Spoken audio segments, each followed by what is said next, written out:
అందరికీ నమస్కారం. ఓం శ్రీ మాత్రే నమః. అరుణాచల శివ. శేషాచలం వెనుక ఉన్న ఆధ్యాత్మిక రహస్యం గురించి ఈ వీడియో ద్వారా తెలుసుకుందాము.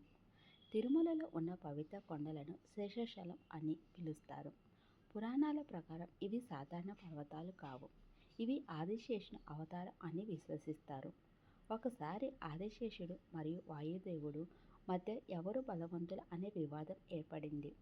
తన శక్తిని చూపించేందుకు ఆదిశేషుడు ఒక పర్వతాన్ని చుట్టుకొని బిగించి పట్టుకున్నాడు.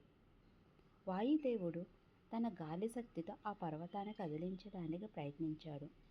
చివరికి ఆ పర్వత భాగం భూమిపైకి పడిపోయి అదే శేషాచల పర్వతంగా మారిందని పురాణ కథనం. అందుకే తిరుమల కొండలను ఆదిశేషుని రూపంగా భావిస్తారు. శ్రీ మహావిష్ణువు కలియుగంలో శ్రీ వెంకటేశ్వర స్వామిగా అవతరించి ఈ శేషాచలంపై కొలువై ఉన్నాడు. అందుకే తిరుమల ఎంతో పవిత్రమైన స్థలంగా పరిగణించబడుతుంది. భక్తులు శేషాచలాన్ని దర్శించుకుంటే పాపాలు తొలగి మనసుకు శాంతి కలుగుతుందని విశ్వాసం. దేవుడి స్థలం పవిత్రకు ప్రతీక. భక్తితో చేరితే ఆత్మశాంతి లభిస్తుంది. ఈ వీడియో మీకు నచ్చితే లైక్ చేయండి, షేర్ చేయండి. గోవింద గోవింద గోవింద.